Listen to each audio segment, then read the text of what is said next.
BJP में तो vote लेने के लिए जो जितने मुसलमानों को मारता है, टॉर्चर करता है, उतने बड़ा नेता बन जाता है। जिससे उसको वोट मिलेगा वो करेगी। इनको मुसलमानों को मारने से वोट मिल रहा है 2014 से, मारेंगे, कोई नहीं रोक सकता।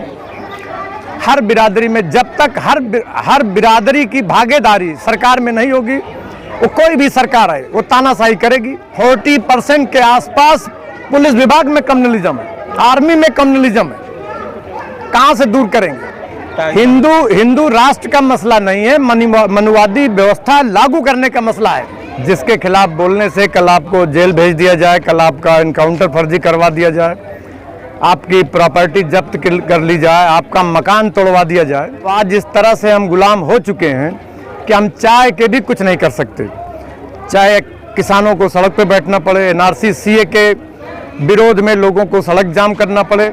जितने % दलित हैं उतने % दलित चपरासी से लेकर चेयरपर्सन तक होना चाहिए था, क्लर्क से लेकर सुप्रीम कोर्ट तक होना चाहिए था। जातिगत जनगणना होनी चाहिए पूरे देश में, और जिसकी जितनी भागीदारी है सबको उतना हिस्सा मिलना चाहिए।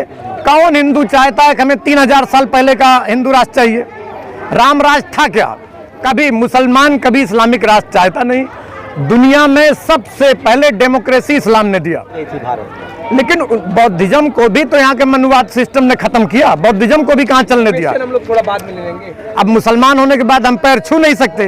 तो ब्राह्मण आया तो मुसलमानों में पीर बन के आ गया, वो कन्वर्ट होके सैयद हो गया, तो हाथ चुमवाता है। वहाँ हम मूर्ति की पूजा करते थे, यहाँ मजार की पूजा करवाता है। इंडिया के अलावा कास्टिज्म इस्लाम में कहीं नहीं है। मोहम्मद साहब ने सबसे पहले डेमोक्रेसी दी पूरी दुनिया को। इस्लाम का दुश्मन, मुसलमान का दुश्मन यहाँ के मनवादी लोग हैं।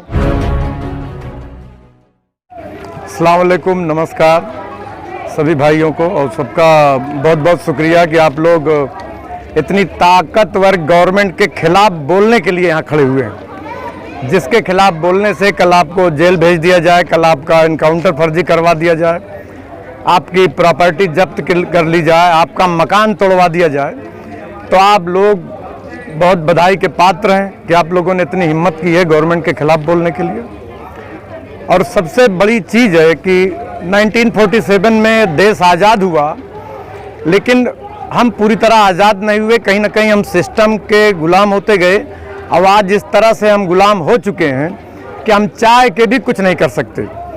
चाहे किसानों को सड़क पे बैठना पड़े, NRC CA के विरोध में लोगों को सड़क जाम करना पड़े, या जॉब के लिए टीचरों को, भर्ती के लिए नौजवानों को सड़क पे बैठना पड़े। इसकी सबसे बड़ी वजह है कि आज़ादी के साथ साथ संविधान में एक बदलाव होना चाहिए था कि असली आज़ादी, असली डेमोक्रेसी वो है कि जिस बिरादरी की जितनी संख्या है उस बिरादरी का रिजर्वेशन होना चाहिए था। जितने % दलित हैं उतने % दलित चपरासी से लेकर चेयरपर्सन तक होना चाहिए था, क्लर्क से लेकर सुप्रीम कोर्ट तक होना चाहिए था। हर बिरादरी में जब तक हर बिरादरी की भागीदारी सरकार में नहीं होगी, वो कोई भी सरकार है वो तानाशाही करेगी। बीजेपी ने 2014 के बाद तानाशाही शुरू की है, कांग्रेस ने इससे पहले किया है। इंदिरा गांधी ने इमरजेंसी लगाया, जबरन सारे सोशलिस्ट को, सारे नेताओं को जेल में डाल दिया, जबरदस्ती पकड़ के लोगों की नसबंदी कराई, फिर भी लोग सड़क पे, कुछ नहीं हुआ। अभी हम सबको ये बुलडोजर हमारे लिए कोई इशू नहीं है, या और जो तमाम इस तरह के कानून बनाए जा रहे हैं ये इशू नहीं है।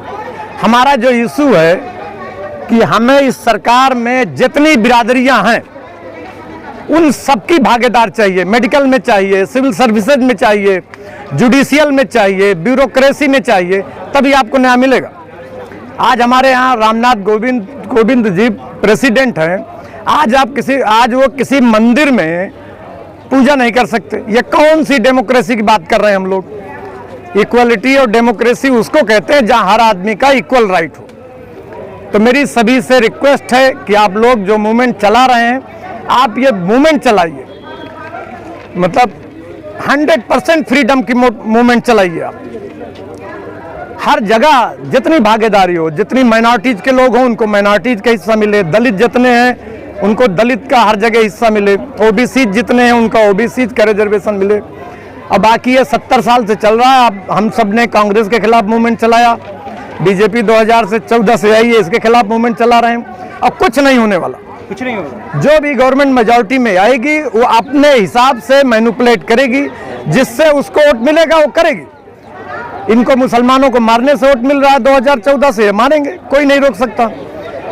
बीजेपी में तो वोट लेने के लिए जो जितने मुसलमानों को मारता है, टॉर्चर करता है, उतने बड़ा नेता बन जाता है। दलितों को उत्पीड़न करने से इनको वोट मिलेगा, इसको कोई नहीं रोक सकता।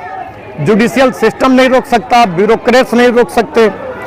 पुलिस विभाग का सर्वे है, आप लोग पता कर लीजिए, 40% के आसपास पुलिस विभाग में कम्युनलिज्म है, आर्मी में कम्युनलिज्म है।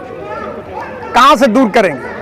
तो इक्वलिटी और डेमोक्रेसी तभी कंप्लीट होगी, जातिगत जनगणना होनी चाहिए पूरे देश में, और जिसकी जितनी भागीदारी है सबको उतना हिस्सा मिलना चाहिए। वरना नौजवान हमारे भटक रहे हैं, रोड पे हैं, इनको कोई सुनने वाला नहीं। बस इससे ज्यादा और बोलना, वो कह रहे हैं कि ये मसला ही नहीं है, मसला तो हिंदू राष्ट्र का मसला चल रहा है देश में। हिंदू राष्ट्र का मसला नहीं है, मनुवादी व्यवस्था लागू करने का मसला है। कौन हिंदू चाहता है कि हमें 3000 साल पहले का हिंदू राष्ट्र चाहिए? रामराज था क्या?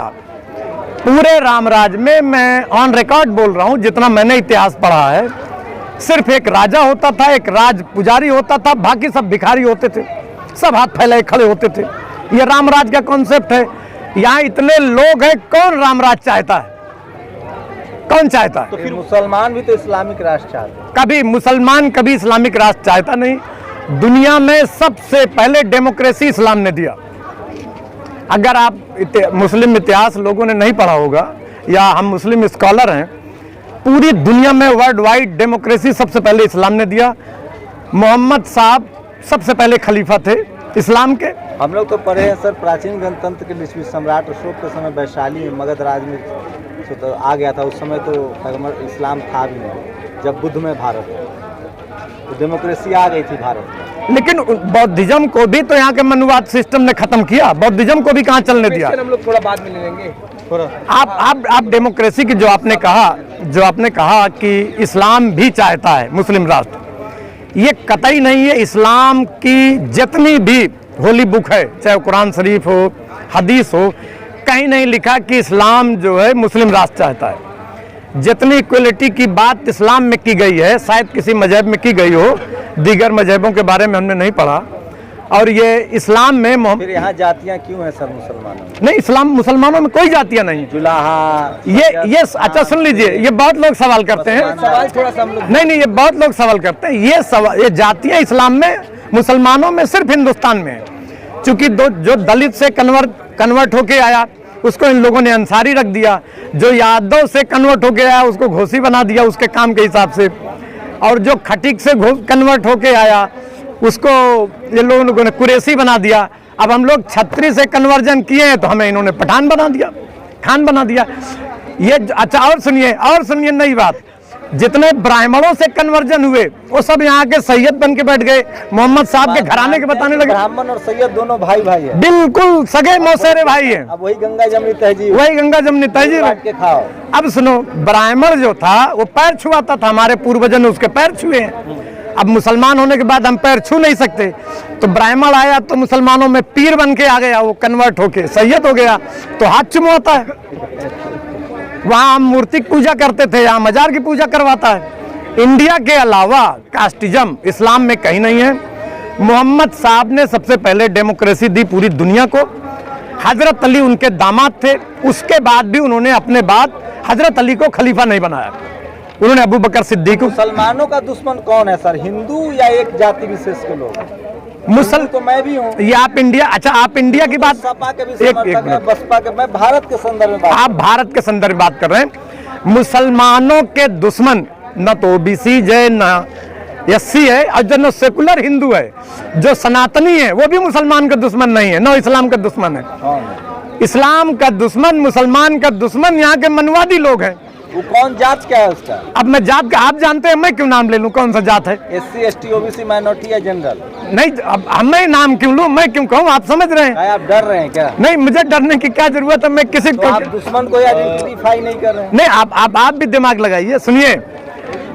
इस्लाम आने के बाद इक्वालिटी नहीं, आप बता दीजिए कौन। नहीं, मैं नहीं बताऊंगा उसको, मैं किसी का नहीं, मैं नाम ले लूंगा। देखिए, इक्वालिटी की बात इस्लाम ने की, अब मनुवादियों को इक्वालिटी बर्दाश्त नहीं है। संविधान खत्म करके इस्लाम लागू कर दिया जाए। नहीं, मैं कभी नहीं चाहता इस्लाम लागू हो। सर, इस्लाम इक्वालिटी से उठकर जस्टिस की बात करता है, इंसाफ की बात करता है। जस्टिस की मेरा हाँ, एक मिनट। मुस्लिम होकर सैयद बन गया, मज़हब बिल्कुल। पूजा कराता है जी। आपको इस्लाम की पूरी तालीम नहीं है, आपको इस्लाम की पूरी तालीम नहीं, आप फिरके में न जाइए, आप फिरके में न जाइए, आप वो अलग फिरके में जा रहे हैं, अब वो फिरका